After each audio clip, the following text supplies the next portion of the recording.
Hello friends, आज की इस वीडियो में क्लास 9 बिहाइव का चैप्टर नंबर 3 में जो पोयम था the rain on the roof, उसके एडिशनल क्वेश्चन देखेंगे। हम उस चैप्टर का, उस पोयम का एडिशनल क्वेश्चन देखेंगे जो कि 2, 3 एंड 4 मार्क्स में होगा। ठीक है, शॉर्ट आंसर टाइप क्वेश्चन देखते हैं हम, जो कि आपको इसका आंसर 30 to 40 वर्ड्स में लिखना है। फर्स्ट क्वेश्चन है, what is a bliss for a poet in the poem. कविता में कवि के लिए आनंद, ब्लिस क्या है? आंसर है, the poet loves rain because it carries him in old memories. He thinks it is bliss to hear the sound of the rain on the roof. मतलब कवि को बारिश पसंद है क्योंकि उसे पुरानी यादों में समेटे हुए है। मतलब जो पुरानी यादें हैं उसी में घुला मिला हुआ है। वह सोचता है कि छत पर बारिश की आवाज सुनकर खुशी होती है ना, ये सोचता है। He lies in his cozy bed and enjoys the music of nature. It is a bliss for him. वह अपने आरामदायक बिस्तर पर लेटा है और प्रकृति के संगीत का आनंद लेता है। जो पानी टिप टिप गिर रहा है ना, वो प्रकृति का ही संगीत है, उसका आनंद लेता है। इसके लिए खुशी की बात है। क्वेश्चन नंबर 2 देखते हैं, What shows that the poet loved his mother? किस बात से हमें पता चलता है कि कवि अपनी माँ से प्रेम करता था, प्यार करता था? आंसर है, the poet loved his mother. मतलब कवि अपनी माँ से प्यार करता था। He remembered her when he laid on his cozy bed to enjoy the sound of rain. It appeared to him as if she was fondly looking at him. जब वह बारिश की आवाज का आनंद लेने के लिए अपने आरामदायक बिस्तर पर लेटा था, ऐसा लग रहा था जैसे कि वह उसे प्यार से देख रही हो। मतलब उसकी माँ इस पोएट को देख रही हो, अपने बेटे को देख रही हो। ठीक है, चलो नेक्स्ट देखते हैं हम। Third question, when does the thousand dreams fancies begin to weave in the poet's mind. कवि के मन में हजारों सपनों की कल्पना कब बुनने लगते हैं? मतलब कब उसके दिमाग में हजारों सपने आने लगते हैं? आंसर है, when the poet is in his cottage and lies in his cozy bed listening to the soft music on the rain of rain on the roof, his mind is flooded with memories of mother. He recalls his childhood. जब कभी अपनी झोपड़ी में होता है तो अपने आरामदायक बिस्तर पर लेट जाता है और छत पर बारिश का मधुर संगीत सुनता है, तो उसका मन अपनी माँ की यादों से भर जाता है। मतलब उसके मन में माँ की यादें आने लगती हैं, माँ को बहुत ज्यादा याद करने लगता है, उसे अपना बचपन याद आ जाता है। क्वेश्चन नंबर 4 देखते हैं। फोर्थ में कह रहे हैं, how does the memory of his mother haunt the poet. अपनी माँ की मेमोरी कवि को कैसे सताती है? आंसर है, during the patterning sound of the rain falling on the roof, the memory of his mother haunt the poet. ये कह रहे हैं कि छत पर वर्षा की जो थपकी बज रही हुई, थप थप पानी गिर रहा है ना, पट पट की आवाज के दौरान कवि ने अपनी माँ की, मतलब उस समय जब आवाज आ रही थी तो कवि को अपनी माँ की याद सताती है।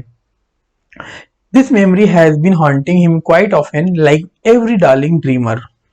यह प्रिय स्वप्न दृष्टा है ना, इसको हिंदी में कहते हैं स्वप्न दृष्टा की तरह यह स्मृति है ना, जो सोच है, उसकी याद है, उसे बहुत बार सता रही है।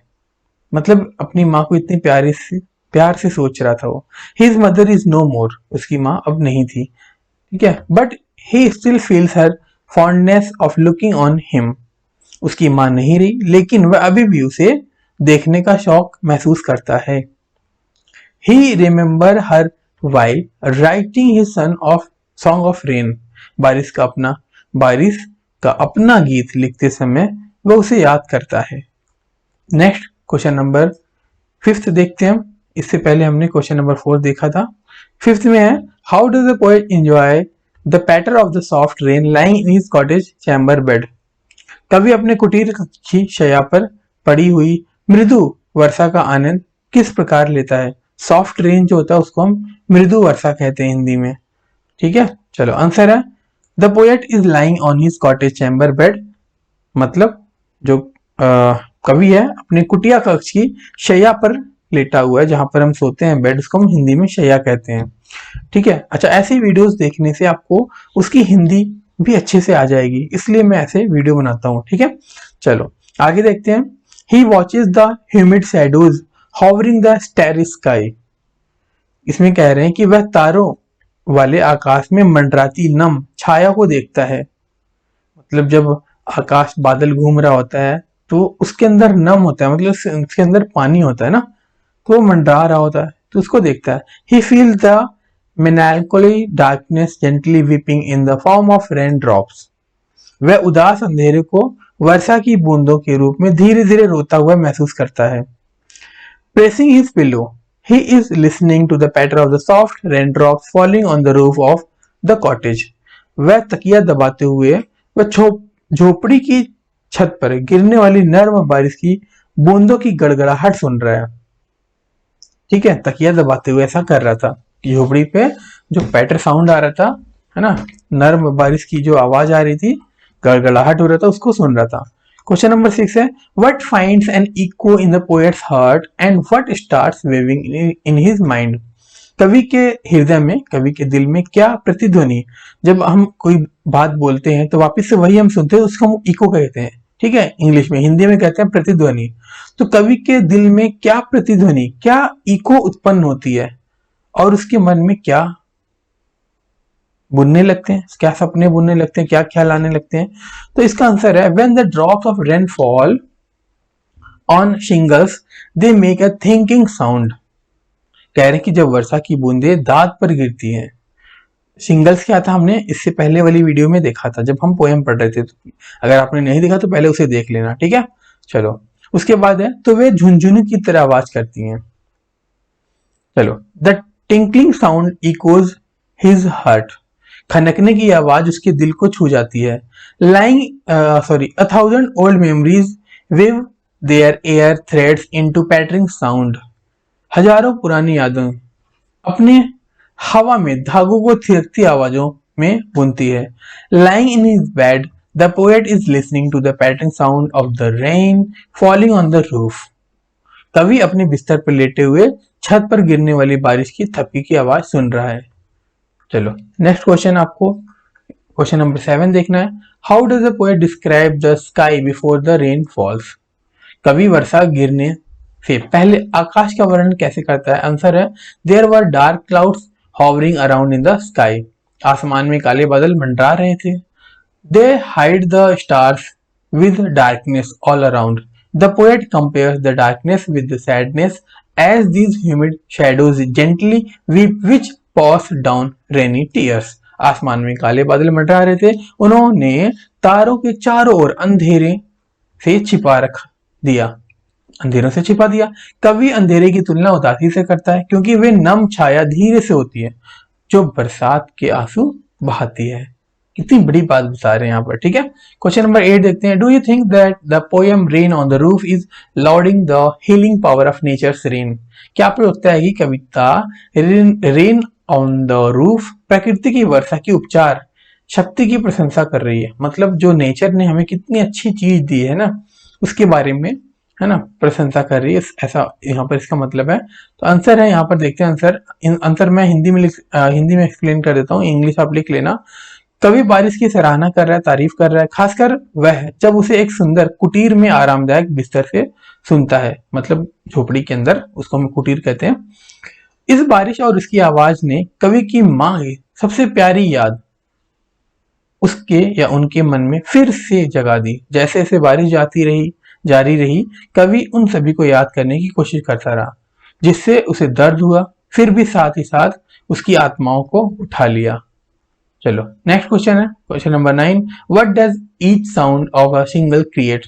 सिंगल की प्रत्येक ध्वनि क्या उत्पन्न करती है। तो आंसर है छत की टाइलों पर बारिश की हर बूंद कवि के दिल की धड़कन के साथ एक ताल बनाती है। यह हजारों सपनों को उद्घाटित करती है जिससे उसके विचार या उनके विचार व्यक्त हो जाते हैं, एक्सप्रेशन शो हो जाते हैं। जब वह छत पर खड़खड़ाहट को सुनने पर ध्यान केंद्रित करता है, जैसे हम कोई बात सुनते हैं तो ध्यान से सुनने लगते हैं ना, तो वही जब बारिश की बूंदे खड़खड़ाहट आती है तो वो ध्यान से सुनने लगता है, तो उसका मन जो है बीते वर्षों की मधुर यादों को बुनने लगता है। मतलब पुरानी बातें इनको याद आने लगती है। क्वेश्चन नंबर 10 है, who all does the poet remember while listening to the rain. मतलब बारिश को सुनते हुए कवि किसको याद करता है। तो इसका आंसर, कवि को अपनी माँ की याद आती है जो उसे रोज रात को सुलाती थी। और फिर सोते समय उसे प्यार से देखती थी। वह अपनी देवदूत बहन को भी याद करता है। अब यहाँ पर देवदूत बहन का मतलब एंजल, ठीक है, एंजेलिक सिस्टर कह सकते हैं, जो जल्दी मर गई थी, मतलब कम एज की एज में, मतलब डेथ हो गई थी। वह उस युवा लड़की को भी याद करता है जिसकी कवि ने अपने जीवन में किसी समय प्रशंसा की थी, मतलब वो भी नहीं है। चलो क्वेश्चन नंबर 11 है, is the poet Coates Kinney able to joy the rain or he remains at the lost time. क्या कवि कोट्स किन्हीं बारिश का आनंद लेने में सक्षम है, काबिल है, या वह खोए हुए समय को याद करते हैं? तो इंग्लिश लिख लें, इसका आंसर मैं आपको एक्सप्लेन कर देता हूँ। कविता का सामान्य वातावरण बहुत ही उदास है, मतलब नॉर्मली जब हम पढ़ रहे होते हैं पोएम को, तो इसका जो इन्वायरमेंट जो हमें फील हो रहा है, वाइब्स जो आ रहे हैं वो उदास वाले हैं। चारों ओर अंधेरा है, लेकिन बारिश हाथ में एकांत रात के लिए शांति की भावना से इसकी भरपाई करती है। कवि को पता चलता है कि वह कितना आनंद और नींद का आनंद प्राप्त कर रहा है, बहुत आराम से।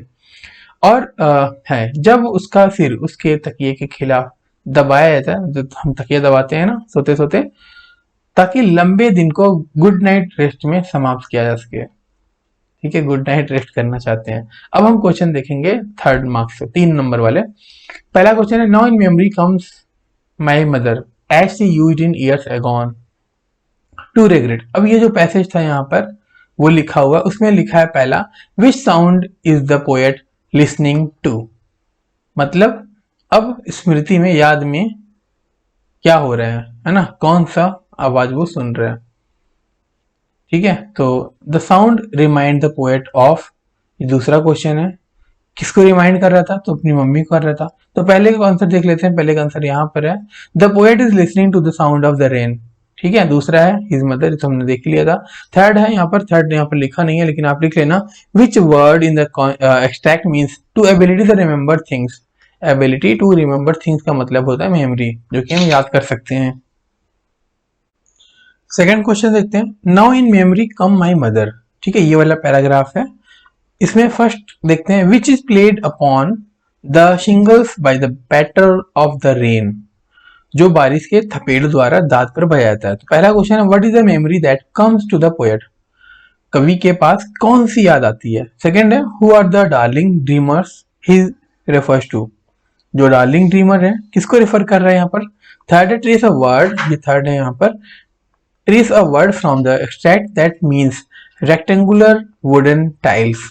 तो इसका आंसर देखते हैं हम। पहले का है, it is memory of his mother that comes to his mind, तो उसकी माँ की याद आती है। सेकेंड है, जो डार्लिंग है ना, किसको बताता है, तो वे प्यारे सपने देखने वाले हैं जो अपनी माँ को याद करते हैं। ठीक है, जो थर्ड है रेक्टेंगुलर वाला, यहाँ पर देख लो दोबारा से, रेक्टेंगुलर वुडन टाइल्स को हम क्या कहते हैं, हम उसे कहते हैं shingles. Question number third paragraph, first question है, how does the poet describe the falling rain, कवि गिरती हुई वर्षा का वर्णन कैसे करता है। थर्ड है, what does the mind of the poet fancy, कवि का मन क्या सोचता है। थर्ड है, trace a word from the extract that means memories. ठीक है, तो इसका आंसर देखते हैं यहाँ पर, the poet says that the falling rain creates immense pleasure in his heart, कवि कहता है कि गिरती हुई वर्षा उसके मन में अपार हर्ष, है ना, बहुत ज्यादा खुशी उत्पन्न करती है। सेकंड क्वेश्चन का आंसर है, old thoughts and memories are recollected by the poet, पुराने विचार और यादें कवि द्वारा याद की जाती हैं। थर्ड है रिकलेक्शंस। ठीक है, तीनों का आंसर हो गया। Fourth, when the humid shadows over, ये पैराग्राफ स्टैंजा था हमारा। ठीक है, इसका फर्स्ट पार्ट है, what are the humid shadows. Second है, what do they do. Third है, why does the poet call darkness melancholy. तो फर्स्ट आंसर है इसका, the humid shadows are the dark clouds, जो काले बादल थे उसके लिए ह्यूमिड शैडो यूज हुआ है। सेकंड क्वेश्चन है, they hide the stars and rains. ठीक है, स्टार्स और रेन को हाइड कर रहे थे। The poet calls darkness melancholy because, क्यों कहता है, इट मेक्स हिम सैड, क्योंकि उसे सैड बनाता है इसलिए ऐसा कह रहा था। फिफ्थ का पैराग्राफ है ये। ठीक है, नेक्स्ट हम देखते हैं इसका पहला, who come in the memory of the child when it rains, बारिश होने पर बच्चे को या बच्चे की याद में कौन आता है, तो उसकी मदर आती है। ठीक है, सेकंड क्वेश्चन है what does the poet like to do when it rains, मतलब बारिश होने पर कवि क्या करना पसंद करता है। तो आंसर है when it rains the poet feels happy to press the pillow of his bed and lie listening to the patter of the rain. ठीक है, इस तरह से इसका आंसर है। हिंदी भी देख लो आप, जब वर्षा होती है तो कवि अपने पलंग के तकियों को दबाकर और वर्षा की गपशप सुनकर लपेटे में या सॉरी लेटने में प्रसन्नता का अनुभव करता है। नेक्स्ट देखते हैं हम क्वेश्चन नंबर 4 मार्क्स जो कि 80 to 100 वर्ड में लिखना है आपको। पहला क्वेश्चन है what happens when the poet listens to the patter of the rain, क्या होता है जब कवि वर्षा की बात सुनता है। Do you think that the rain is narrative tool in the poets life, क्या आपको लगता है कि कवि के जीवन में बारिश जो है एक कथा उपकरण है, मतलब बस बताने वाली बातें हैं। तो इसका आंसर इंग्लिश में आप यहाँ से लिख सकते हैं, मैं हिंदी में एक्सप्लेन कर देता हूँ। बारिश की बूंदें छत पर संगीत बजाती हैं और खटखट की आवाज पैदा करती हैं। कवि के लिए यह संगीत जो है आनंदमय है। कविता की शुरुआत में कुछ उदासी का रंग होता है जो बारिश की बूंदों के आने से रोने लगती है। छत की टाइलों पर, मतलब है ना, छत की टाइलों पर बारिश की हर बूंद कवि के दिल की धड़कन के साथ एक ताल बनाती है। कवि छत पर पटर पटर को सुनने पर ध्यान केंद्रित करने की कोशिश करता है, जबकि उसका मन बीते वर्षों जो पहले साल बीत गए शौकीन यादों को बुनता है, उन यादों को याद करता है। वर्षा जीवन के सभी पहलुओं के साथ एक सूक्ष्म संबंध है। जो बारिश है, ठीक है, वो सूक्ष्म संबंध है, हमारी जो जिंदगी बीतती है उसको रिलेट करता है। यहाँ पर इसका मतलब यह है, यह कवि के जीवन में एक शक्तिशाली कथा उपकरण के रूप में कार्य करता है। कथा उपकरण, नरेटिव जो बता रहा है वो, इसने उस स्थिति में गहराई और परिपूर्णता की एक परत जोड़ दी है, मतलब बहुत गहराई से बात बता रहे हैं जहां कवि का संबंध है। यह एक प्रभावी आवाज प्रदान करता है जो समय और स्थान के उपयुक्त क्षण के साथ साथ नायक की भावनाओं को केवल शब्दों की तुलना में अधिक मार्मिक तरीके से संप्रेषित करता है, अच्छे तरीके से उसको दिखाता है। क्वेश्चन नंबर सेकंड है there is an image of past in the poem rain of the roof, is this imagery similar to ones used in the poem the road not taken, explain करना। छत पर वर्षा कविता में अतीत की छवि है, मतलब जो पास्ट हो चुका है उसकी छवि है। क्या यह imagery the road not taken कविता में इस्तेमाल की गई तस्वीरों के समान है, समझाने के लिए बोल रहे हैं। आंसर है, यहां से देख सकते हो, मैं हिंदी में एक्सप्लेन करता हूं। चलो, कविता में छत पर वर्षा रेन ऑन द रूफ अतीत के बारे में बात की जा रही है, लेकिन अफसोस या उदासी के संदर्भ में नहीं, जबकि कविता द रोड नॉट टेकन में कल्पना के रूप में उदासी और अफसोस है, मतलब कल्पना किया गया है, एक्चुअली है नहीं। बारिश कवि को सपने में ले आती है तो उसे परिवार या उसके परिवार और परिजन की जो यादें हैं वो वापस लाती हैं। ठीक है, ये भी इंग्लिश लिख लेना, उसी का पार्ट है, इसकी हिंदी एक्सप्लेन कर देता हूं मैं। द रोड नॉट टेकन कविता में कवि अपने निर्णय पर पछता रहे हैं जो उसने वर्षों पहले लिया था। दोनों कविताओं में अतीत की एक कल्पना है, ठीक है, एक इमेजिनेशन है, लेकिन कोट्स किन्नी की कविता में यह पिछली कल्पना एक प्यार करने वाली माँ का अद्भुत विचार है। मतलब यहाँ पर इस पोयम में माँ जो है कवि को प्यार करती है, ये अद्भुत विचार है कवि का। जबकि रॉबर्ट फ्रॉस्ट की कविता में, जो कि हमने इससे पहले देखा था सेकंड चैप्टर में, कविता अफसोस के बारे में है, मतलब अफसोस कर लिया कि यार मैं ये वाला रास्ता चुन लेता। नहीं ली गई सड़क अज्ञात भूमि में प्रवेश करने के विकल्प का प्रतीक है, वही जो मैंने बताया भी आपको। इससे पता चलता है कि इस विकल्प को बनाने में वह काम यात्रा वाली कम खराब सड़क को अपनाकर बाकी दुनिया के दुख को अलग करने की कोशिश कर रहा है। लेकिन कविताओं में अतीत का चित्रण है, पास्ट का शो ऑफ है, चित्रण है, चित्रित किया गया है। व्यक्ति प्यार और चाहत की भावना पैदा करता है और एक उदास मूड बनाता है। दूसरी कविता कवि की निर्णय लेने की शक्ति में तल्लीन करती है, जिसने उसे स्थान दिया लेकिन उसे संतुष्ट नहीं कर सका। क्वेश्चन नंबर थर्ड है dreams hold importance in the poets life, is it true, explain करना। कवि के जीवन में सपनों का महत्व है, क्या यह सच है, और समझाने के लिए बोल रहे हैं आपको। चलो नेक्स्ट देखते हैं इसका आंसर, आप कॉपी में नोट कर लेना। ये 4 मार्क्स इस क्वेश्चन हम देख रहे हैं। यह कविता बरसात की रात में समग्र मनोदशा को दर्शाती है।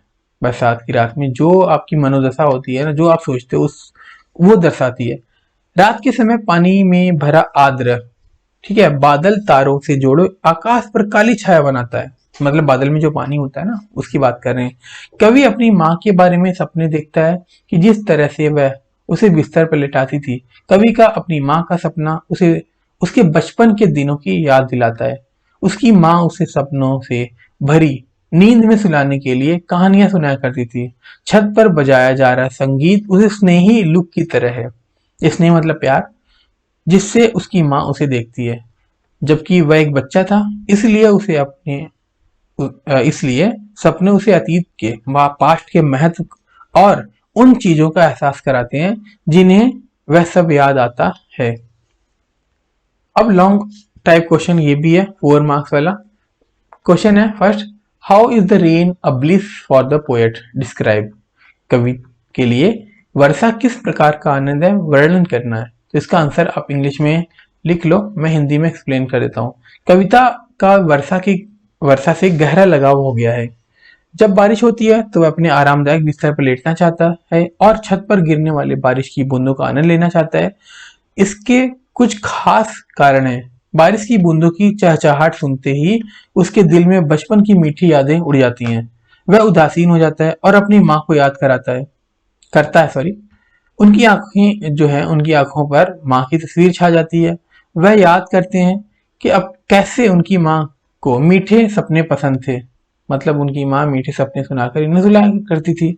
इसके अलावा कवि अपनी चिंताओं को भूल जाता है और नई आशाओं और आकांक्षाओं से भर जाता है। एम्बिशंस, कि मैं ये करूंगा, आशा रखें कि चलो हो जाएगा, है ना, हौसला रखें। इसलिए कवि के लिए एक वर्षा जो है एक आनंद है। ठीक है, चलो क्वेश्चन नंबर 2 है, describe the various sights and sound of the falling rain and recollections it brings to the poet. गिरती हुई बारिश के विभिन्न दृश्य, अलग अलग पानी गिर रहा है अलग अलग जगह, उसका जो अलग अलग सीन है ना, सीन है, और ध्वनियों का वर्णन करें और उन यादों का वर्णन करें जो कवि को मिलती है। तो इंग्लिश लिखें और हिंदी एक्सप्लेन करता हूँ। पूरे तारों वाले आकाश में आर्द्र वर्षा होती है। उदासी का अंधेरा बारिश की बूंदों के रूप में धीरे से रोता है। जैसे हम उदास रोते हैं ना, वैसे ही बारिश भी उदास होकर बारिश धीरे धीरे रोता है। बारिश उसके दिल में एक गूंज पैदा करती है, इको जनरेट करती है। यह उसके मन में हजार स्वप्निल कल्पनाओं को भी जीवंत करता है। मतलब हजार तरह के जो सपने हैं ना, वो भी इसको, ये क्या होता है, इसके दिमाग में एक्टिव हो जाता है। कवि छत पर वर्षा की बूंदों की आवाज के कारण होने वाली गपशप को सुनता है। इस समय उसके मन में अपनी माँ की याद ताजा हो गई है। उसकी माँ नहीं रही, मतलब डेथ हो चुकी है उनकी, लेकिन यादें अभी भी जिंदा हैं और अभी भी बात करें तो उसे देखने का शौक महसूस करता है। मतलब माँ को देखने का शौक महसूस करते हैं। बारिश का यह गीत लिखते समय जो स्मृति याद है अभी भी ताजा है। वह दांत पर गिरने वाली बारिश की आवाज को भी सुनता है। ठीक है, फिंगल्स। अब वैल्यू बेस्ड क्वेश्चन है। फर्स्ट क्वेश्चन है, what virtue do you find in sound of rains. वर्षा की ध्वनि में क्या गुण पाते हैं। तो आंसर है, the sound of rain is pleasing to the ear. बारिश की आवाज कानों को भाती है, प्लीजर होता है आपके लिए। लेकिन when we hear this sound his sound this sound hear we forget everything. जब हम ये आवाज सुनते हैं तो सब कुछ भूल जाते हैं।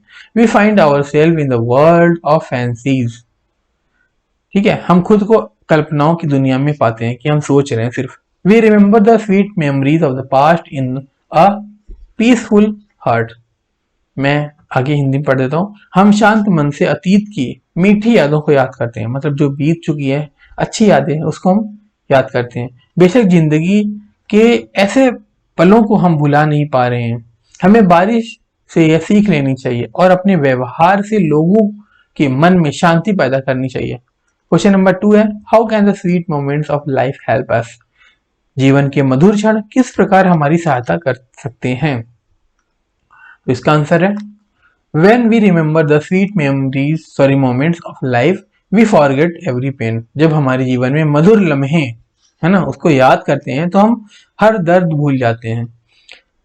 हिंदी में एक्सप्लेन कर देता हूँ पूरा, इंग्लिश आप लिख लेना। ठीक है, चलो। दौलत का कोई मतलब नहीं होता, हम झोपड़ी में भी सुख का अनुभव कर सकते हैं। दरअसल हम जब हमारे दिल में शांति नहीं होती तो हम शांतिपूर्ण जीवन नहीं जी सकते। मीठे पल हमारे दिमाग को तरोताजा कर देते हैं और नए ऊर्जा से भर देते हैं। जैसे आप कोई अच्छी बात याद आ गई तो हंसने लगते हो, आपके अंदर एनर्जी आ जाती है, वही बात कर रहे हैं यहाँ पर। तो जीवन के मधुर क्षण जो है हमारे लिए ऊर्जा का खजाना है। अगर हमारी मधुर क्षण है ना, स्वीट मेमोरीज हैं, तो हमारा जो स्वास्थ्य है ना, हमारी जो ऊर्जा है वो बहुत ज्यादा बढ़ेगी। ठीक है, अगर ये इंपॉर्टेंट क्वेश्चन अच्छा लगा तो वीडियो फ्रेंड्स के साथ जरूर शेयर करना। मिलते हैं फिर नेक्स्ट चैप्टर नंबर 4 में।